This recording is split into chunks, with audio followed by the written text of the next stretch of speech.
Valient Wicky the Brave Weaver. Once upon a time, there lived a little weaver by name Victor Prince. But because his head was big, his legs thin, and he was altogether small and weak and ridiculous, his neighbors called him Wicky, Little Wicky the Weaver. But despite his size, his thin legs, and his ridiculous appearance, Wicky was very valiant and loved to talk for hours of his bravery and the heroic acts he would perform if fate gave him an opportunity. Only fate ignored, and in consequence, Vicky remained little Vicky the valiant weaver, who was laughed at by all for his boasting. Now one day, as Vicky was sitting at his loom, weaving, a mosquito settled on his left hand just as he was throwing the shuttle from his right hand, and by chance, after gliding swiftly through the warp, the shuttle came flying into his left hand on the very spot where the mosquito had settled and squashed it. Saying this, Vicky became desperately excited. "It is as I have always said," he cried. "If I only had the chance, I knew I could show my mettle. Now I'd like to know how many people could have done that. Killing a mosquito is easy, and throwing a shuttle is easy, but to do both at one time is a mighty different affair. It is easy enough to shoot a great hulking man. There is something to see, something to aim at. Then guns and crossbows are made for shooting. But to shoot a mosquito with a shuttle is quite another thing. That requires a man." The more he thought over the matter, the more elated he became over his skill and bravery, until he determined that he would no longer suffer himself to be called Vicky. No, now that he had shown his mettle, he would be called Victor, Victor Prince, or better still, Prince Victor. That was a name worthy his merits. But when he announced this determination to the neighbors, they roared with laughter, and though some did call him Prince Victor, it was with such sniggering and giggling and mock reverence that the little man flew home in a rage. Here he met with no better reception, for his wife, a fine, handsome young woman, who was tired to death by her ridiculous little husband's whims and fancies, sharply bade him hold his tongue and not make a fool of himself. Upon this, beside himself with pride and mortification, he seized her by the hair and beat her most unmercifully.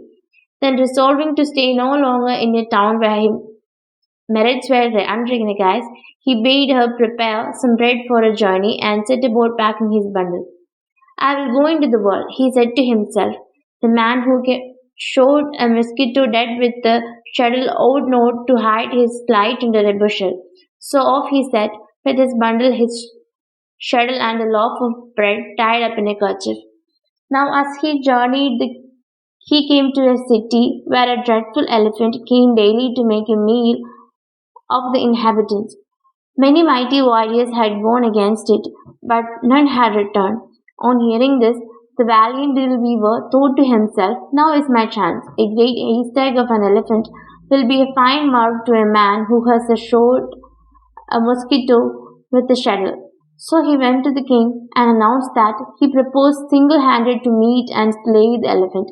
At first, the king thought the little man was mad, but as he persisted in his words, he told him that he was free to try his luck if he does choose to run the risk, adding that many better men than he had failed.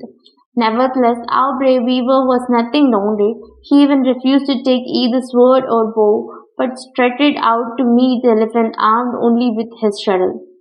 "It is a weapon, I thoroughly understand, good people," he replied boastfully to those who urged him to choose some more deadly arm, "and it has done its work in its time, I can tell you."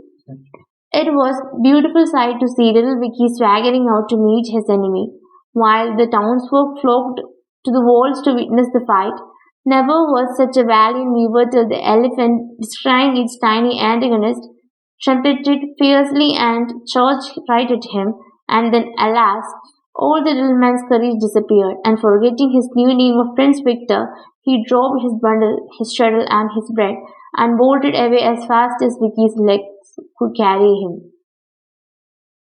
Now it is so happened that his wife had made the bread ever so sweet and had put all sorts of tasty spices in it, because she wanted to hide the flavor of the poison she had put in it also, for she was a wicked, revengeful woman who wanted to be rid of her tiresome, whimsical little husband. And so, as the elephant charged past, it smelled the delicious spices and catching up the bread with its long trunk, gobbled it up without stopping an instant. Meanwhile, fear lent speed to Vicky's short legs, but though he ran like a hare, the elephant soon overtook him. In vain, he doubled and doubled, and the beast's hot breath was on him, when in sheer desperation he turned, hoping to bolt through the enormous creature's legs. Being half blind with fear, however, he ran full tilt against them instead. Now, as luck would have it, at that very moment the poison took effect and the elephant fell to the ground stone dead. When the spectators saw the monster fall, they could scarcely believe their eyes, but their astonishment was greater still when, running up to the scene of action, they found Valiant Wicky seated in triumph on the elephant's head, calmly mopping his face with his handkerchief. I had to pretend to run away, he explained, or the coward would never have engaged me. Then I gave him a little push and he fell down. As you see, elephants are big beasts, but they have no strength to speak of. The good folks were amazed at the careless way in which Valiant Vicky spoke of his achievement, and as they had been too far off to see very distinctly what had occurred, they went and told the king that the little weaver was just a fearful wee man and had knocked over the elephant with a ninepin. Then the king said to himself, none of my warriors and wrestlers, not even the heroes of old, could have done this. I must secure this little man's services if I can. So he asked Vicky why he was wandering about the world. For pleasure, for service, and for conquest, returned Valent Wicky, laying such stress on the last word that the king in a great hurry made him commander-in-chief of his whole army, for the fear he should take his service elsewhere. So there was Valent Wicky, a mighty fine warrior, and as proud as a peacock of having fulfilled his own predictions. I knew it, he would say to himself when he was dressed out in full fit, with shining armor and waving plumes and spears, swords, and shields. I felt I had it in me. Now, after some time, a terribly savage tiger came ravaging the country, and at last the city folk petitioned that mighty Prince Victor might be sent out to destroy it. So out he went at the head of his army, for he was a great man now and had quite forgotten all about looms and shutters. But first he made the king promise his daughter in marriage as a reward. Nothing for nothing, and said the astute little weaver to himself, and when the promise was given, he went out as gay as a lark. Do not distress yourselves, good people, he said to those who flocked round him praying for his successful return. It is ridiculous to suppose the tiger will have a chance. Why, I knock over an elephant with my little finger. I am really invincible. But alas for our valiant Vicky, no sooner did he see the tiger lashing its tail and charging down on him than he ran for the nearest tree and scrambled into the branches. There he sat like a monkey while the tiger glowered at him from below. Of course, when the army saw their commander-in-chief bored like a mouse, they followed his example and never stopped until they reached the city, where they spread the news that the little hero had fled up the tree. There let him stay, said the king, secretly relieved, for he was jealous of the little weaver's prowess and did not want him for a son-in-law.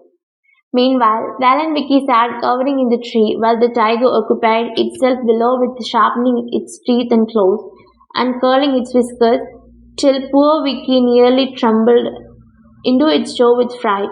So 1 day, 2 days, 3 days, 6 days passed by. On the seventh day, Tiger was fiercer, hungry, and more watchful than ever. As for the poor little weaver, he was so hungry that his hunger made him brave, and he determined to try and slip past his enemy during its midday snooze. He crept stealthily down inch by inch till his food was within a yard of the ground, and then, why then the tiger, which had one eye open all the time, jumped up with a roar. Valent Vicky, shrieked with fear and making a tremendous effort, swung himself into a branch cocking his little bandy legs over it to keep them out of reach, for the tiger's red panting mouth and gleaming white teeth were within half an inch of his toes.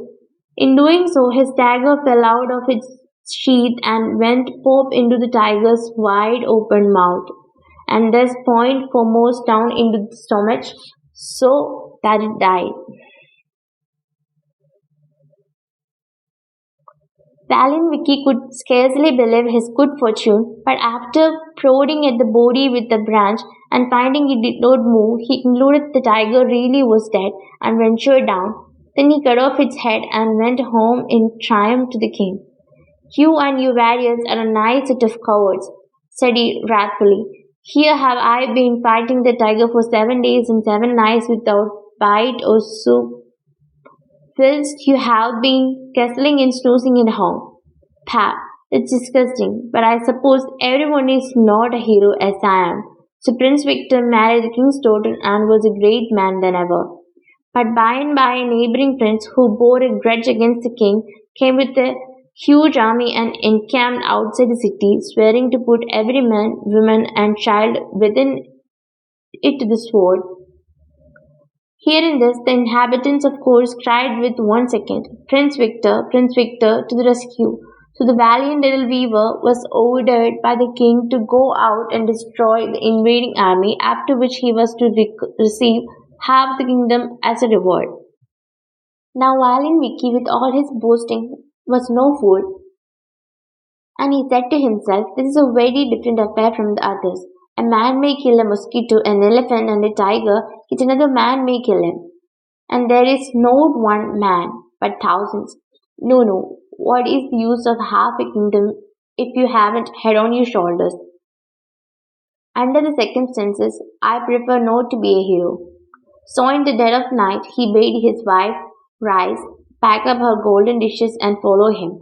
Not that you will want the golden dishes at my house, he explained boastfully, for I have heaps and heaps, but on the journey these will be useful. Then he crept outside the city, followed by his wife, carrying the bundle, and began to steal through the enemy's camp. Just as they were in the very middle of it, a big cockchafer flew into Valiant Vicky's face. Run, run, he shrieked to his wife, in terrible taking, and setting off as fast as he could. Never stopped till he had reached his room again and hidden under the bed. His wife set out at a run likewise, dropping her bundle of golden dishes with a clang. The noise roused the enemy, who thinking they were attacked, flew to arms, but being half asleep at the night, being pitch dark, they could not distinguish friend from foe, and falling on each other, fought with such fury that by next morning no one was left alive. And then, as may be imagined, great were its rejoicing at Prince Victor's prowess. It was a mere trifle, remarked that valiant little gentleman modestly. When a man can shoot a mosquito with a shuttle, everything else is child's play. So he received half the kingdom and ruled it with great dignity, refusing ever afterwards to fight, saying truly that kings never fought themselves and paid others to fight for them. Thus he lived in peace, and when he died, everyone said, Valin Vicky was the greatest hero the world had ever seen.